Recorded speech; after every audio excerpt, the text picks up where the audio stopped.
Assalamualaikum warahmatullahi wabarakatuh.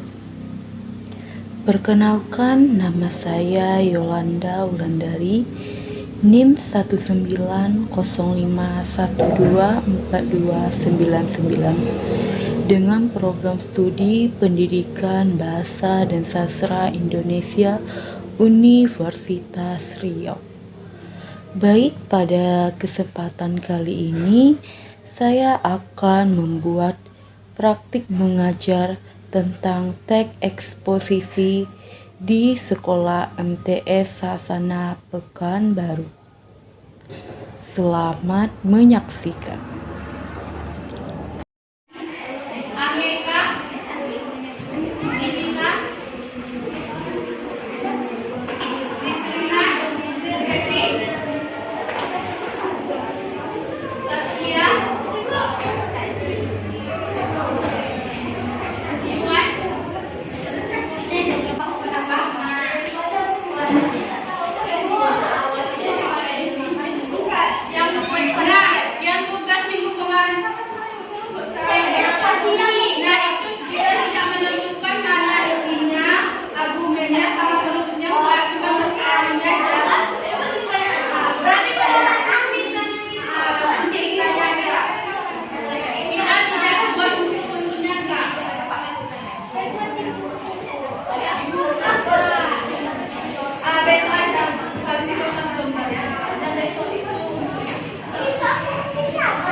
Bagi yang belum, besok dibawa. Jadi besok itu tinggal kumpul lagi di ibu.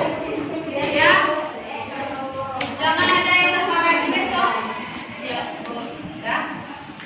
Nah, buka bukunya. Kita semalam terakhir sampai mana semalam terakhir?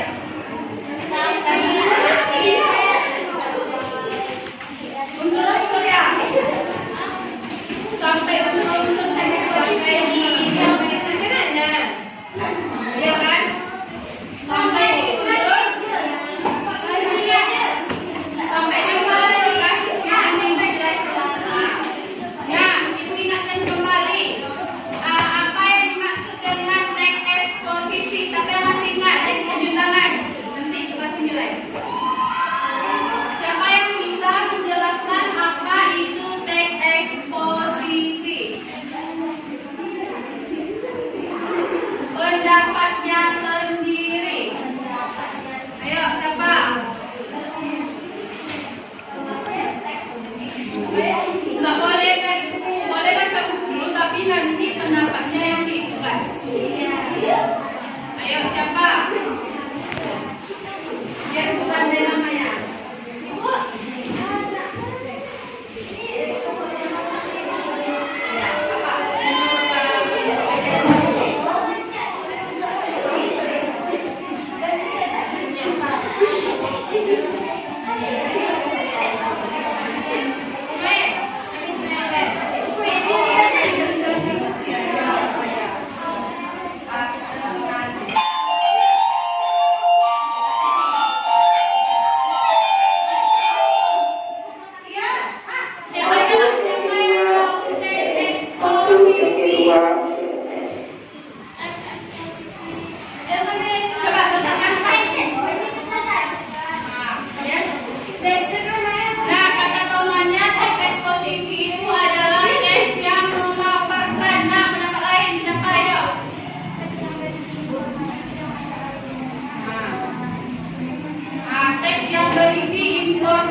Jadi teks eksposisi itu adalah teks yang memaparkan, menjelaskan sesuatu itu berdasarkan fakta.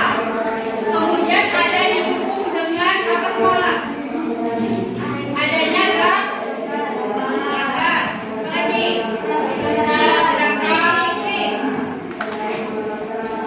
Apa lagi? Dia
Nah, jadi teks eksposisi itu adalah teks yang memaparkan, menjelaskan sesuatunya itu berdasarkan fakta.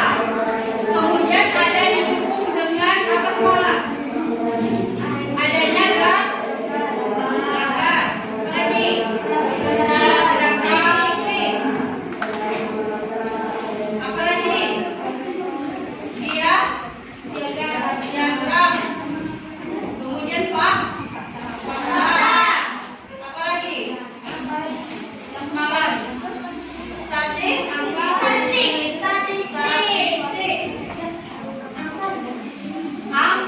Angka. Nah, di dalam teks eksposisi itu, dia itu kalau kita membuat sebuah karangan itu dia harus ada yang dilengkapi dengan ini. Nah,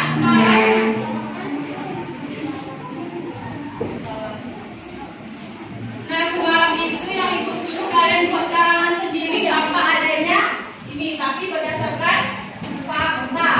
Semalam kan kalian buat karangan itu berdasarkan fakta kan? Nah, selanjutnya ada ciri-ciri dari teks eksposisi. Siapa yang masih ingat saya bacakan? Ciri-ciri dari teks eksposisi. Ada tuh di buku, coba baca.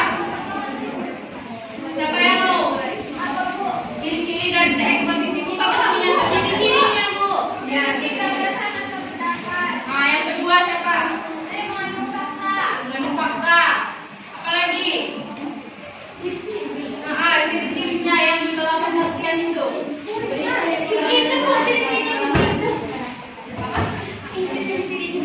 Ya, itu termasuk juga. Ini adalah yang menurutnya dari teks eksposisi itu beda lagi dengan ciri-cirinya.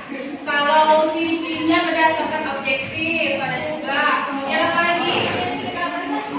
Gagasan, ya. Ya. Kemudian ada kalimat yang disebut dengan kesimpulan. Nah, selanjutnya unsur-unsur. Apa aja semalam unsurnya?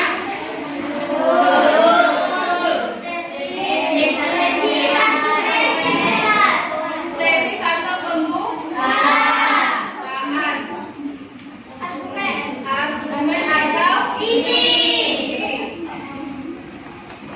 Kemudian kesimpulan atau penutup. Paham? Nah, kita masuk materi tentang menyimpulkan isi teks eksposisi.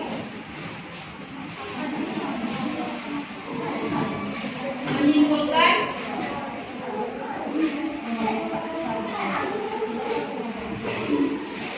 isi teks eksposisi.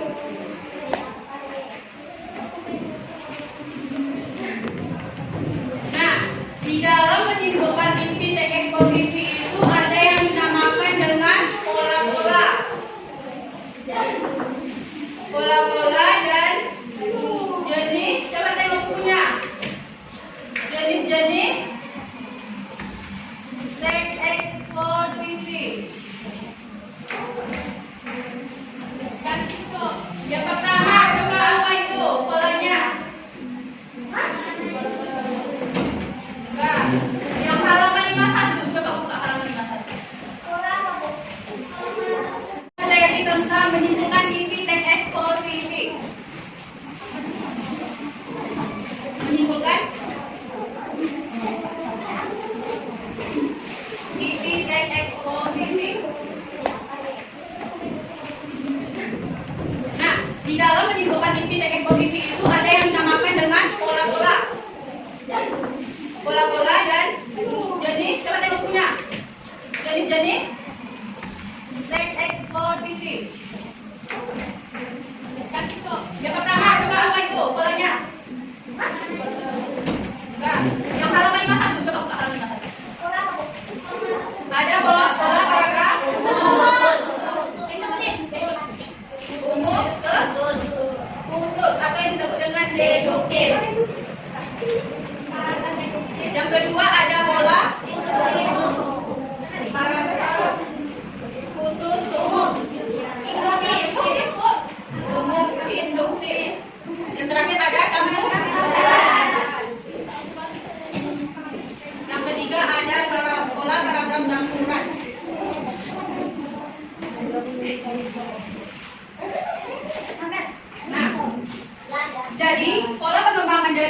komposisi itu dia terdiri dari 3. Yang pertama ada pola paragraf dari umum terkhusus yang dinamakan dengan deduktif. Kemudian yang kedua ada pola paragraf dari khusus ke umum yang dinamakan dengan induktif. Nah, yang terakhir ada pola paragraf campuran. Nah, jadi pola paragraf dari umum ke khusus itu perbedaannya itu adalah di dalam sebuah cerita itu dia paragraf utamanya itu terletak di atas. Nah, itu yang dinamakan dengan pola paragraf deduktif. Dia itunya tuh halamannya tuh yang intisarinya itu terletak pada atas. Nah, tetapi di dalam halamannya itu dia berdasarkan adanya fakta, lagi bukti. Coba tengok punya. Dan nah, contoh pendukung. Nah, jadi pada paragraf pertamanya itu adalah kalimat utamanya, kemudian yang selanjutnya itu adalah kalimat penjelas atau gagasan pendukung. Nah, gagasan pendukungnya itu dia tuh apa dari yang di atasnya itu apa kalimat utamanya itu yang menyertai gagasan pendukungnya, paham? Dia kalau deduktif kalimat utamanya terletak di atas. Nah, coba kalian lihat contoh. Ini ada contoh.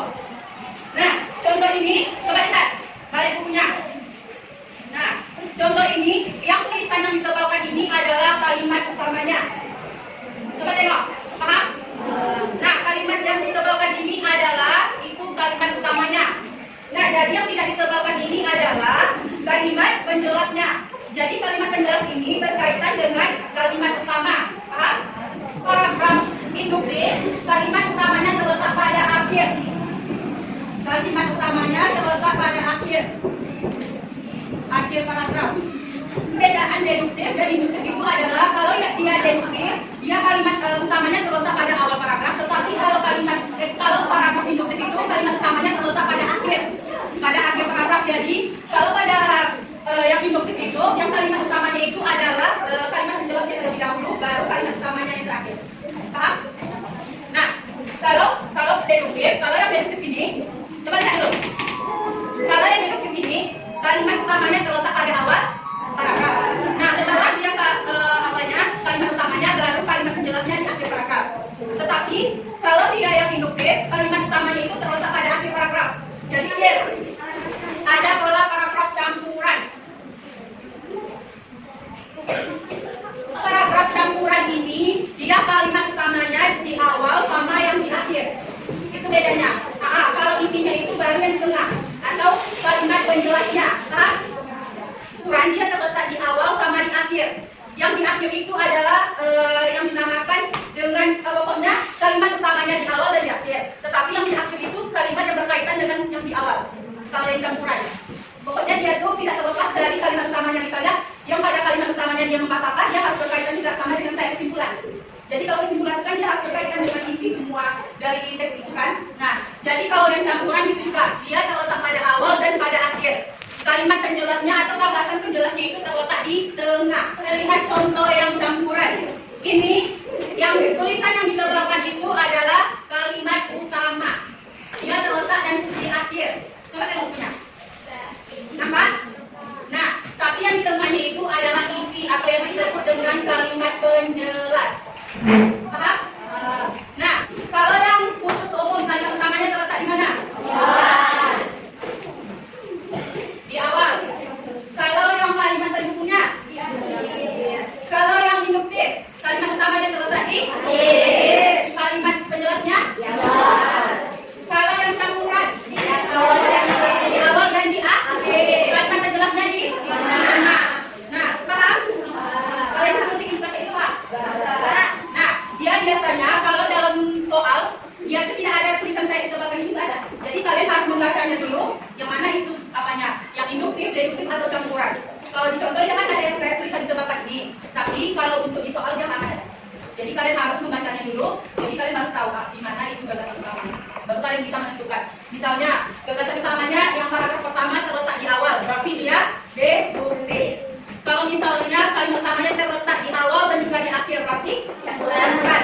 Kalau dia terletak di akhir, induktif. Paham? Nah, selanjutnya ada langkah-langkah dengan judul. Sebelum kita membaca dari cerita atau dari isi teks tersebut, kita harus membaca terlebih dahulu judul. Jadi, coba dengarkan. Jadi, dengan kita membacanya judul tadi, kita dapat tahu apa yang akan diceritakan dari teks tersebut. Biasanya judul terletak di atas. Ada yang tidak tahu di mana judul? Nah, ini namanya judul. Coba yang apa? Coba tengok yang kurs dan kemajuan dunia pendidikan, itu namanya judul.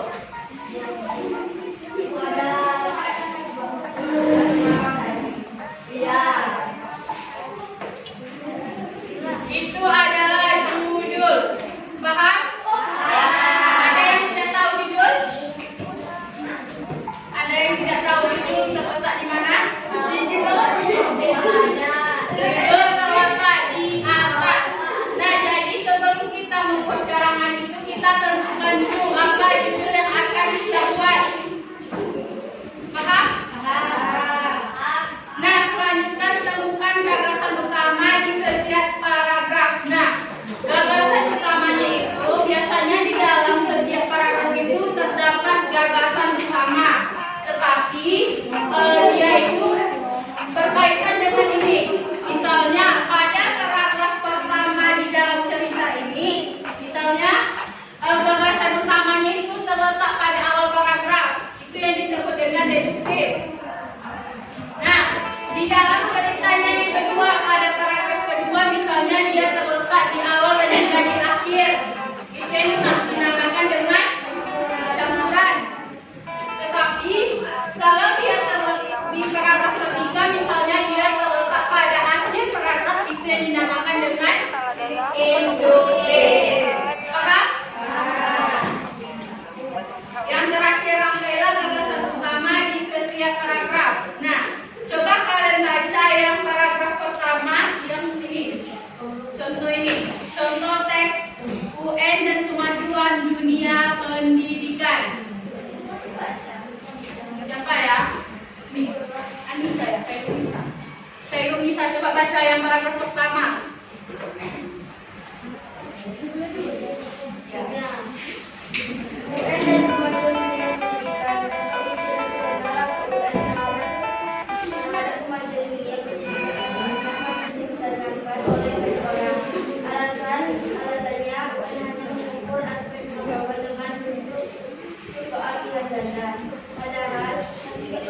Pelajaran ini mampu membawa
dipindahkan. Apalagi setiap kali bulan berlangsung, masih saja terjadi kebocoran jawaban yang mencederai nilai kejujuran. Masalah ini benar-benar harus mendapatkan perhatian serius dari para pengambil kebijakan karena bukan ikut menjadi penentu kemajuan dunia pendidikan. Benar? Nah, pada paragraf terakhir itu kalimat utamanya terletak di akhir. Itu berarti pola paragraf khusus ke umum. Nah, jadi yang A, B, dan C, dan D ini adalah kalimat utamanya disatukan. Terus yang di bawah ini adalah kesimpulan dari keseluruhan ini. Coba tengok. Misalnya paragraf 1. Coba kita balik lagi. Kan tadi paragraf 1 itu ada dampak ujian nasional. Nah, ini dipindahkan ke sini. Kalimat utamanya. Paham? Kemudian nanti setelah deduktif. Nah, coba baca yang paragraf keempat. Boleh tidak? Jika dunia pendidikan kita tidak mengalami kemajuan, terutama kemajuan berdampak buruk terhadap kemanusiaan bangsa. Negatif pengalaman menimba ilmu di kampus sekolah itulah yang telah akan menjadi pemimpin masa depan negeri ini. Hal ini penting diperhatikan secara serius agar negara kita tidak akan kehilangan generasi yang kuat dan tangguh. UN memang bertujuan baik untuk melakukan pembelaan untuk pendidikan secara nasional.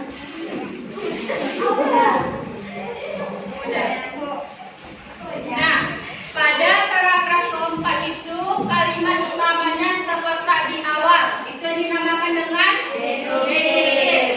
Nah, yang terakhir ayo siapa lagi?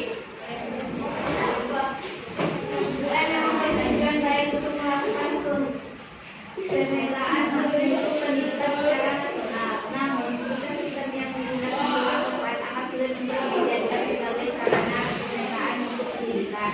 Apalagi setiap kali bulan berlangsung, masih saja terjadi kebocoran jawaban yang mencederai nilai kejujuran. Masalah ini benar-benar harus mendapatkan perhatian serius dari para pengambil kebijakan karena bukan ikut menjadi penentu kemajuan dunia pendidikan. Benar? Nah, pada paragraf terakhir itu kalimat utamanya terletak di akhir. Itu berarti pola paragraf khusus ke umum. Nah, jadi yang A, B, dan C, dan D ini adalah kalimat utamanya disatukan. Terus yang di bawah ini adalah kesimpulan dari keseluruhan ini. Coba tengok. Misalnya paragraf 1. Coba kita balik lagi. Kan tadi paragraf 1 itu ada dampak ujian nasional. Nah, ini dipindahkan ke sini. Kalimat utamanya. Paham? Kemudian nanti setelah dipindahkan kalimat utamanya itu disatukan. Coba kita lihat. Paragraf 1. Tadi paragraf 1 ini kan? Ini paragraf 1 kalimat utamanya. Jadi setelah nanti misalnya kita menentukan paragraf 1, 2, 3, dan 4, dan 5 kalimat utamanya, baru dibuat kesimpulan. Ini adalah kesimpulan. Di dalam kotak biru itu adalah kesimpulan. Coba kita lihat lagi. Halaman 54. Coba buka halaman 54. Yang di bawahnya itu adalah kesimpulan yang di dalam kotak biru. Kesimpulan dari ini, dari paragraf 1, 2, 3, 4, dan 5. Jadi ini disatukan tadi, paragraf 1, 2, 3, 4, dan 5 itu disatukan, baru dia buat kesimpulan. Paham? Sebelum kita membuat kesimpulannya itu, kita satukan dulu paragraf pertama.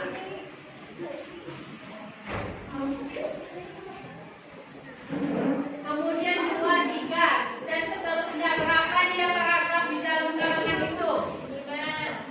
Setelah disatukan, misalnya baru kalian cari kesimpulan dari paragraf utamanya tadi. Nanti ini kan kalimat utama yang disatukan. Baru nanti setelah kalimat utamanya disatukan,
mendukung.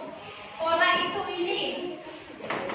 Pola ada 3. Pola itu ada deduktif, induktif, dan campuran. Ditentukan di setiap paragraf. Nah, misalnya dalam cerita mengubah kebiasaan buruk ini, misalnya pada paragraf pertama, kalimat utamanya itu kalian dapat pada awal, tapi dia deduktif. Tetapi pada paragraf ketiga, misalnya kalian dapat pada akhir, berarti induktif. Jadi di setiap paragraf itu tentukan polanya. Pola itu yang 3 ini. Paham? Paham? Ada yang belum paham? Nah, kalian baca dulu ini. Yang paragraf pertama misalnya dari kebiasaan sampai secara cepat. Coba lihat dulu bukunya, yang teks itu. Misalnya ini paragraf pertama. Paragraf pertama itu kalian baca dulu. Yang paragraf pertama kalian tentukan gagasan utamanya. Dia di awal atau di akhir, atau dia di awal dan di akhir. Misalnya dia di awal. Kalau dia di awal berarti kalimat utama bikin misalnya paragraf pertama terletak pada awal paragraf yang dinamakan dengan deduktif misalnya. Kemudian yang paragraf kedua misalnya, paragraf kedua itu yang seseorang yang mampu mengetik sampai melalui kebiasaan. Coba lihat teksnya dulu. Itu adalah paragraf kedua. Misalnya kalian dapat kalimat utamanya di awal dan di akhir, itu dinamakan dengan pola paragraf campuran. Nah, kalian buat misalnya paragraf ketiga, kalimat utamanya terletak di awal dan di akhir, atau yang dinamakan dengan campuran. Itu. Paham? Paham? Nah, selanjutnya yang soal yang B. Identifikasi gagasan utama setiap paragrafnya yang kayak Ibu jelaskan tadi.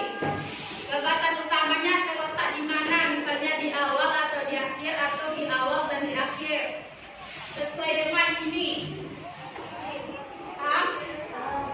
Nah, yang terakhir C. Rumuskanlah simpulan. Nah, seperti yang contoh ini, misalnya di setiap paragraf itu kalian sudah menemukan kalimat utamanya. Jadi kalian satukan yang kayak di contoh ini, yang kayak di halaman 54. Halaman 54. Kalian satukan seperti ini, kalimat utamanya, baru kalian buat kesimpulan. Kesimpulan itu bukan dari keseluruhan teks ini, tapi dari paragraf yang sudah dieditkan, yang sudah dapat kalimat utamanya. Paham? Ada yang ditanyakan? Ada yang belum paham? Sudah paham? Belum? Nah, Ibu jelaskan sekali lagi. Jadi, yang mencegah kebiasaan buruk ini kan ada contohnya yang kayak misalnya judul, kemudian ada kalimat utama pada paragraf 1. Nah, kemudian tentukan ini yang ditebalkan seperti ini, itu sudah masuk kepada pola dan juga jenis. Lihat misalnya kalimat utamanya pada paragraf pertama misalnya terletak di akhir. Berarti kalau dia terletak di akhir adalah induktif. Kalau misalnya dia terletak di awal adalah deduktif. Nah, kemudian yang nomor 2 itu kan yang B ini, dia gagasan utama berarti sudah ini, sudah masuk ini. Yang pertama itu kalian tentukan paragrafnya dulu, misalnya paragraf 1, 2, 3, 4, 5 misalnya gitu. Kemudian paragraf 1 gagasan utamanya itu terletak di awal paragraf, gitu aja buat.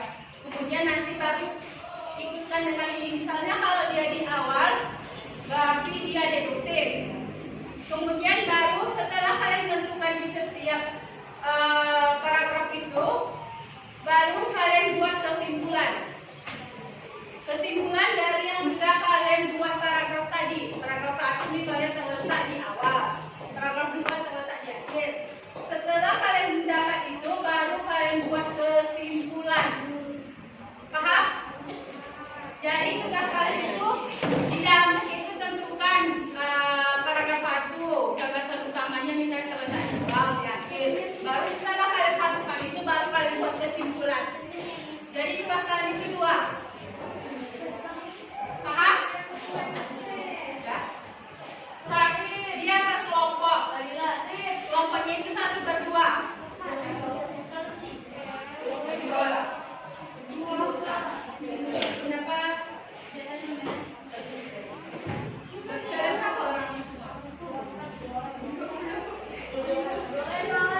di kertas lembar atau di latihan? Kalian ada latihan? Ada. Latihan aja.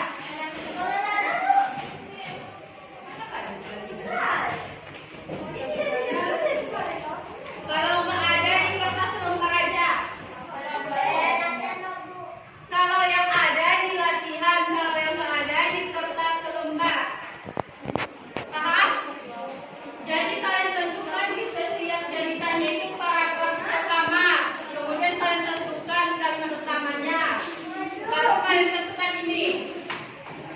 Yang tiga ini. Baru nanti setelah kalian tentukan, baru kalian buat kesimpulan. Paham? Ya. Buatlah.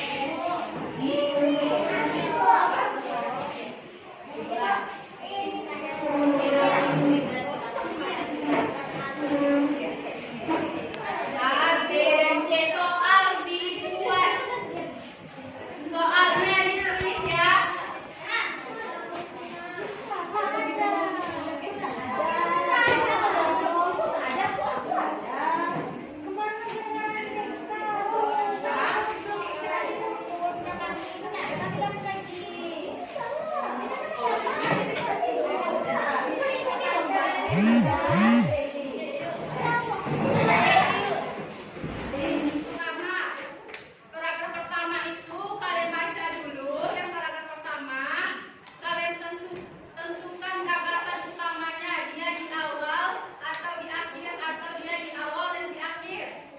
Misalnya dia di awal. Kalau dia di awal berarti kalimat utama bikin misalnya paragraf pertama terletak pada awal paragraf yang dinamakan dengan deduksi. Misalnya.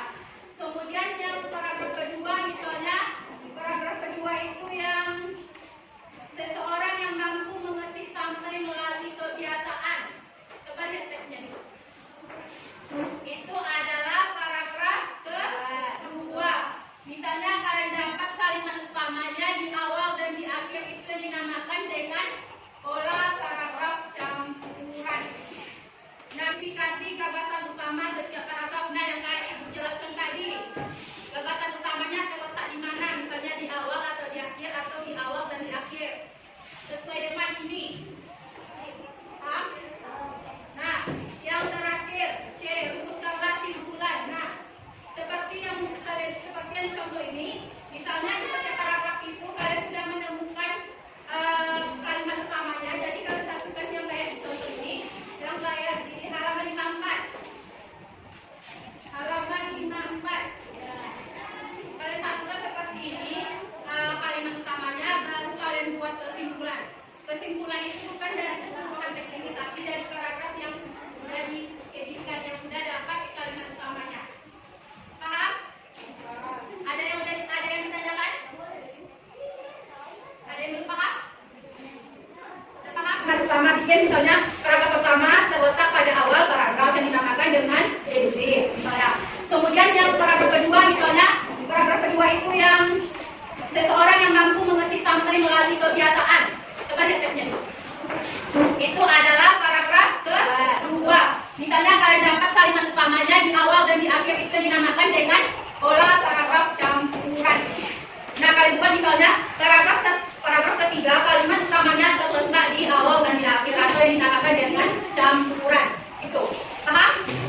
Paham? Nah, selanjutnya yang soal yang B.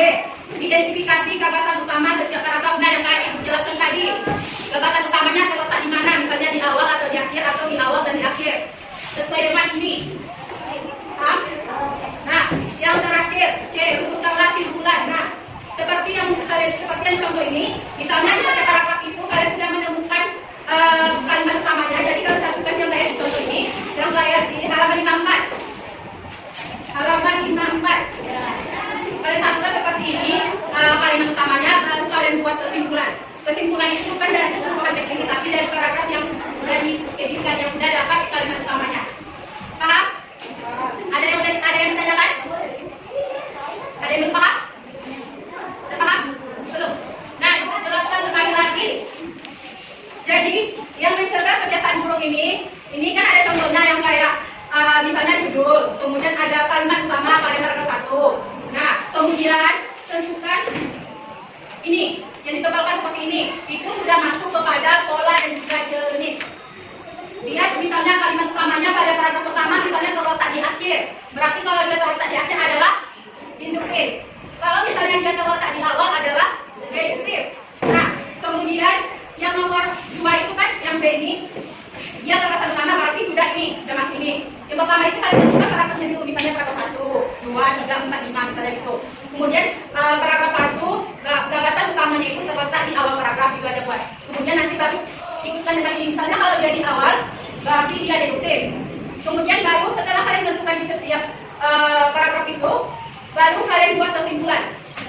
Kesimpulan dari yang sudah kalian buat paragraf tadi. Paragraf 1 misalnya terletak di awal, paragraf 2 terletak di akhir. Setelah kalian mendapat itu, baru kalian buat kesimpulan. Paham? Jadi tugas kalian itu di dalam itu tentukan paragraf 1, gagasan utamanya misalnya terletak di awal, di akhir. Baru setelah kalian masukkan itu, baru kalian buat kesimpulan. Jadi tugas kalian itu 2. Paham? Ya. Tapi dia terkelompok. Kelompoknya itu 1 per 2. Kenapa? Kalian apa orangnya? Tiga ya? Boleh berdua dan juga boleh bertiga, berempat, berempat boleh. Cari temannya sendiri. Berarti kalau yang nggak buat nanti berarti nggak ada nilai. Nggak hadir ya. Waktunya tinggal sama lagi. Nanti bekerja 2 lagi. Di kertas lembar ada latihan. Kalian ada latihan? Ada. Latihan aja.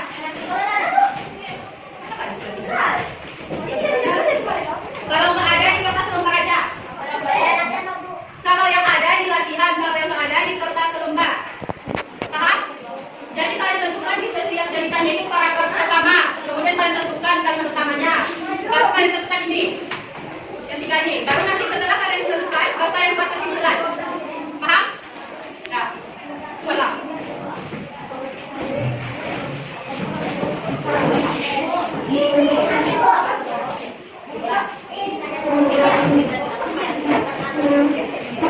A, B, dan C soal dibuat. Soalnya ditulis ya.